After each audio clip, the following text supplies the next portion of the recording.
Yo, what is going on, everyone? My name is Nick, or the Notorious Fantasy, and in today's video, we're going to be going in depth into my top waiver wire pickups of the week for week number 2. Inside today's video, I'll be going in depth into 5 running backs, 5 wide receivers, as well as 2 tight ends that I believe you guys should be looking to pick up off the waiver wire right now. If you want advice on quarterbacks to stream or defenses to stream, please make sure that you guys check out the videos that I have previously made on that topic on Monday. Today, if you're watching the video as it was released, or yesterday if you're watching it on Tuesday. But before we could get into things, I would like to ask that if you guys are new to the channel and you do end up enjoying today's video, to please make sure that you hit that subscribe button down below. And while you're down there, whether you are new to the channel or not, please make sure that you do leave a like on today's video. It would help us out a ton. And if you would like to follow me on Twitter, please do so at Notorious FNTSY. So without further ado, let's get into my week number 2 waiver wire ads. We begin with the running back position, headlined by Darrell Henderson of the LA Rams this week, going up against the Atlanta Falcons at home in LA. Right now, Darrell Henderson is currently owned in 30.9% of leagues on NFL Fantasy. If you play on Yahoo,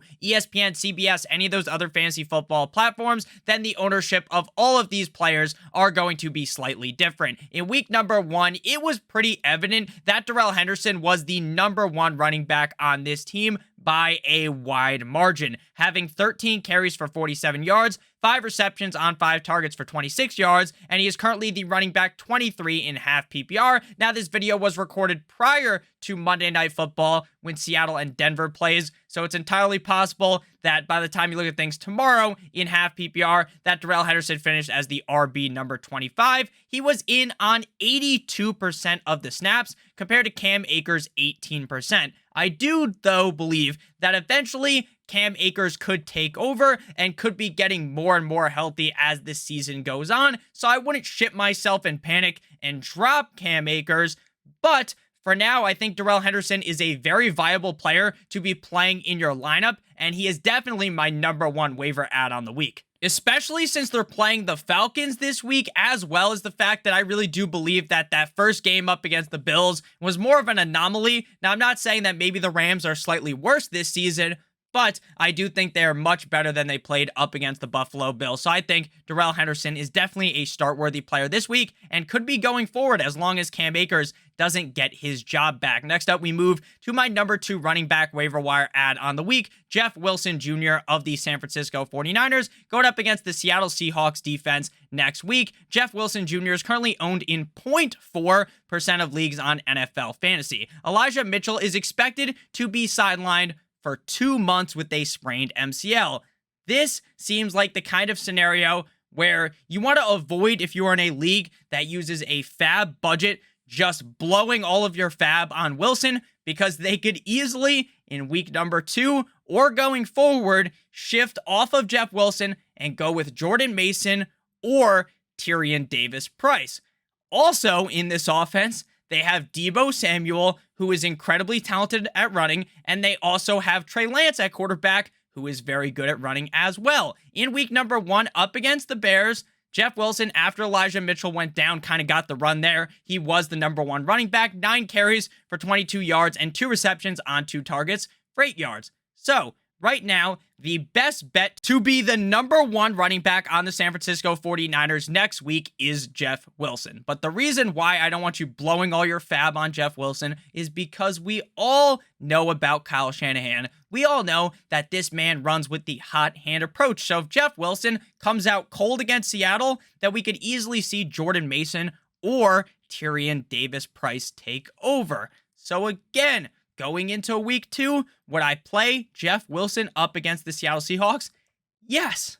Yes, I would. But do I believe that it is a super safe play? No, I think it is incredibly risky based upon what we know about the 49ers. And if you do have a late waiver priority or you want to go ahead and spend less fab money, then just go ahead and pick up either Jordan Mason or Tyrion Davis-Price right now. It seems like Jordan Mason would be the second guy to get a go if Jeff Wilson was to fail. Next up, we move to Khalil Herbert of the Chicago Bears, going up against the Green Bay Packers, the owner of the Bears, according to Aaron Rodgers, 2.7% owned for Khalil Herbert. Herbert, in my opinion, honestly looked better than David Montgomery on Sunday, but I don't want to go crazy and say that David Montgomery's fucking washed and that Khalil Herbert is going to steal his job, because that game was played in a torrential fucking downpour. There was a goddamn monsoon. The game was crazy. You guys all saw that game, and you saw after how Justin Fields was able to slide like 30 yards as if he was on a goddamn slip and slide.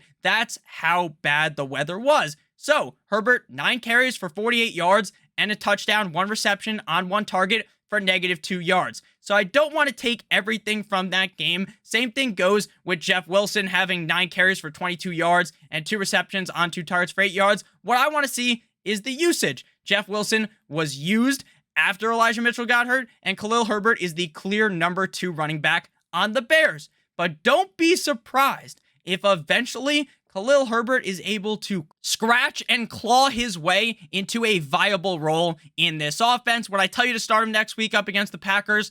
Fuck no, but I do believe he is a solid handcuff piece for your roster. Next up, speaking of handcuffs, we got Jamal Williams of the Detroit Lions going up against the Washington Commanders, 14.3% owned right now on NFL Fantasy. If you had Swift in any format, you felt a direct kick directly in the penis during that Lions game. It hurt immensely.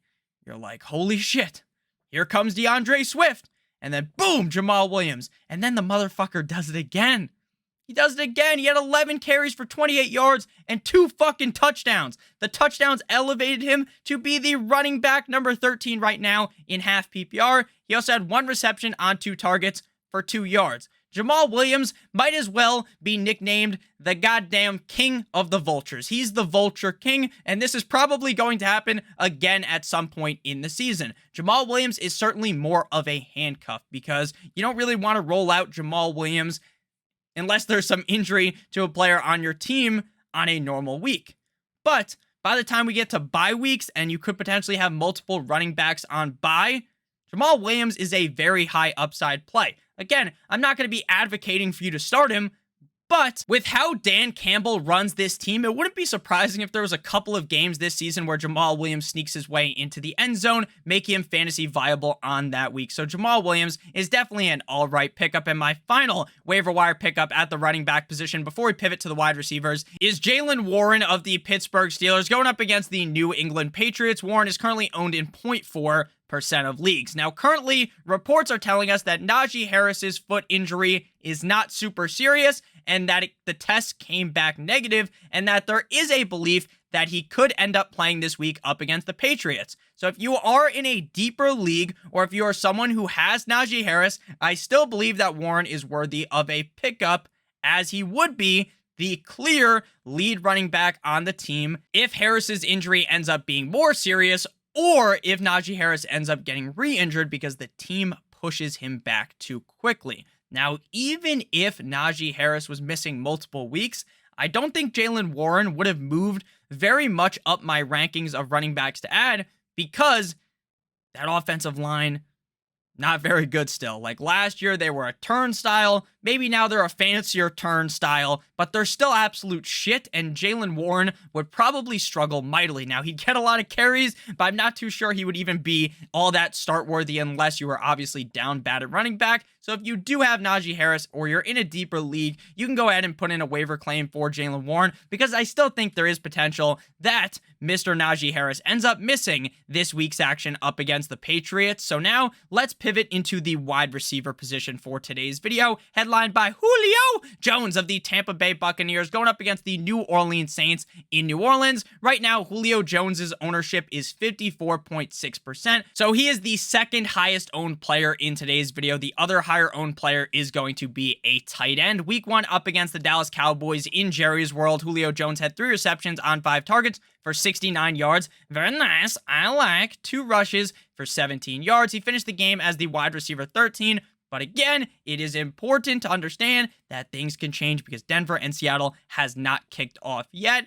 Right now, the belief is that Chris Godwin avoided a serious injury, but even if he avoided a serious injury, seems like he's going to miss at least a couple of weeks, and Julio Jones has the potential to play very big in those scenarios, and it was very interesting to see that the team used Julio Jones to carry the ball. He had 2 rushes for 17 yards. Now, let me go on a rant real quick. Now, I drafted Chris Godwin in a lot of fantasy leagues, assuming that they would put this man on ice for the first couple of games, and then he'd go out there and be a decoy. Well, the team didn't get that fucking memo because they ran him out there like he was perfectly healthy. And I understand that the injury he sustained did not correlate at all to the injury he had last season, but it makes no fucking sense when you are the Tampa Bay Buccaneers, a team with Super Bowl aspirations, to roll out Chris Godwin like that in week fucking 1. It makes absolutely no sense, and I'm genuinely shocked that it happened. When they said he was going to play, I was thinking, you know what? He'll be a decoy. He'll be in for a couple of snaps,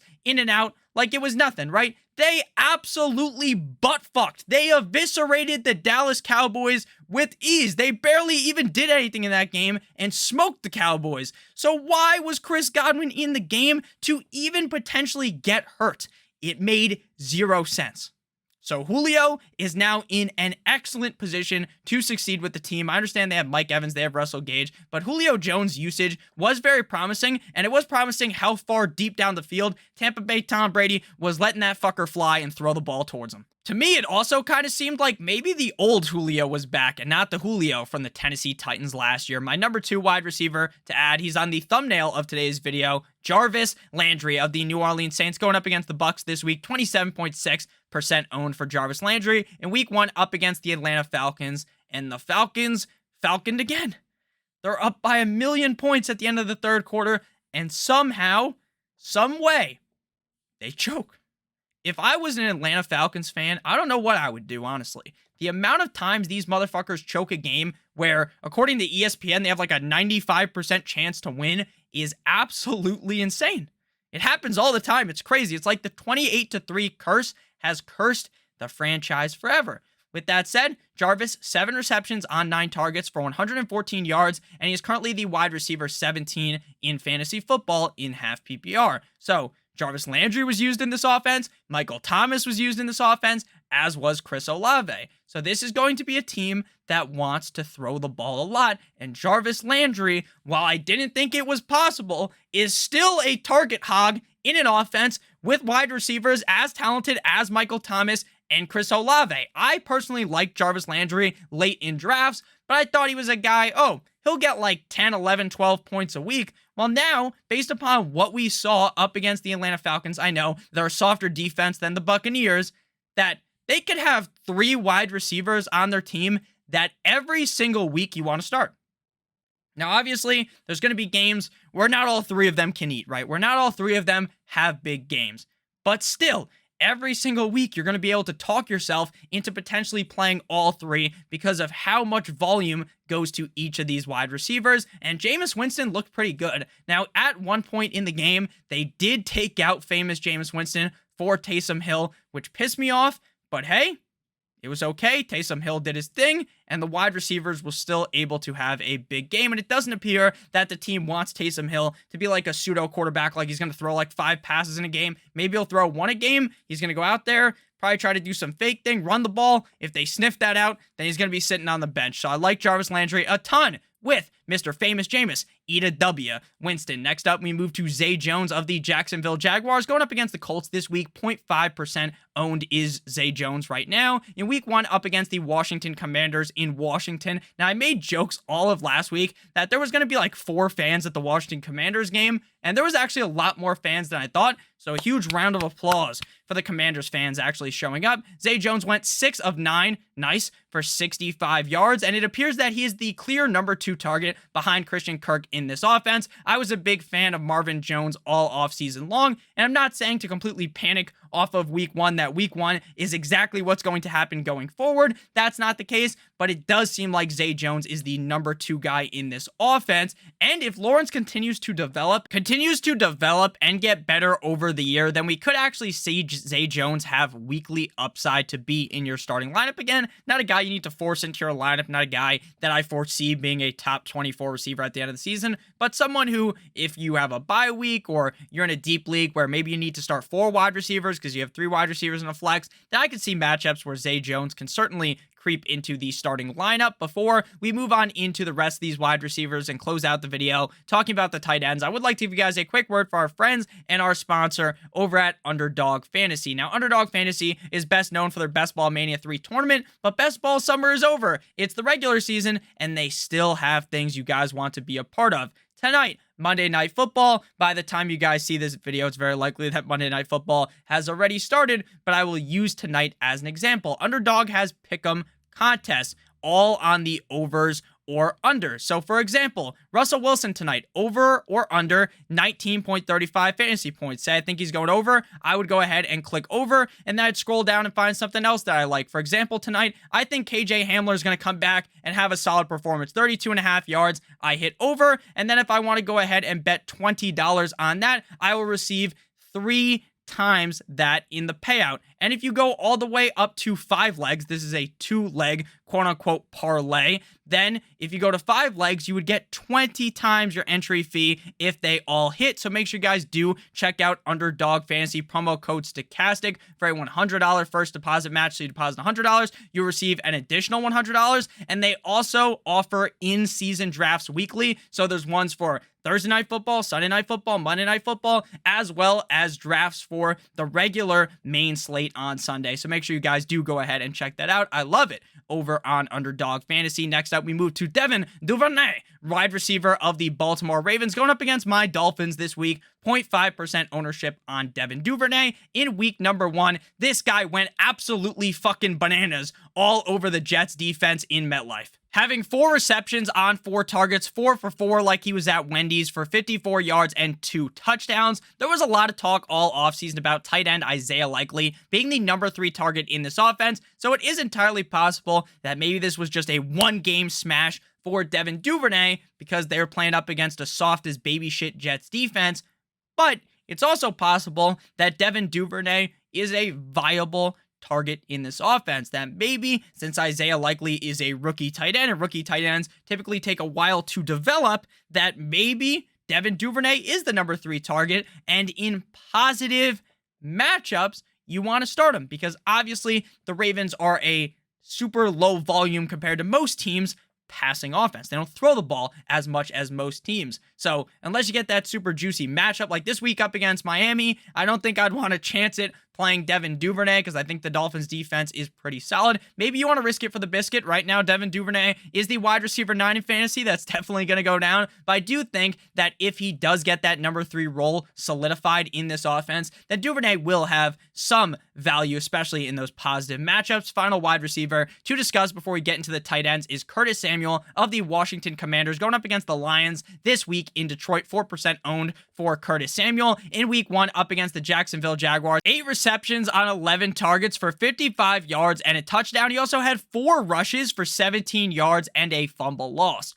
All 3 of McLaurin, Dotson, and Samuel looked solid week 1, although I did expect McLaurin to see more volume than he got in that game. The reason why I would prefer to pick up Samuel over Dotson right now, because they're both more than likely available in some of the shallower leagues. Curtis Samuel definitely available. Dotson was a guy that I liked as well. But the reason why I like Samuel over Dotson is because it appears that the team wants to give Samuel carries, that they want to hand the ball to him. And since they don't have Brian Robinson for at least the first couple of weeks of the season, if Gibson was to go down, I'm not rooting for injuries, knock on wood, I hope Gibson doesn't get hurt, but if Gibson was to get injured, or if Gibson starts not looking so hot, that it is possible that head coach Riverboat Ron, who loves Curtis Samuel from his days in Carolina, could give Samuel a bunch of carries. Now, Curtis Samuel isn't Deebo Samuel. He's not even Cordero Patterson. But at the end of the day, for a guy that you can pick up for free off the waiver wire right now, I certainly think he's worth a shot. And right now, he is the wide receiver number 16 in half PPR. Now we pivot to the final position of today's video. If you wanted to hear about the quarterbacks or the defenses to stream this week, they both have their own video on my channel that was already released. So don't leave now. If you made it this far, hit that like button, hit that subscribe button, but don't leave yet. wait until after the video because I got some solid tight ends to be talking about here. Gerald Everett, tight end of the LA Chargers, is my number one waiver wire ad at the tight end position, going up against the Kansas City Chiefs in Kansas City on Thursday Night Football. Everett is the highest owned player in today's video, 59.4%. So definitely not a lock that he's available. Far from it. Everett was a guy that I was targeting late in fantasy drafts because I saw the upside there. I saw that, hey, even with Allen and Mike Williams, this offense could just be so good.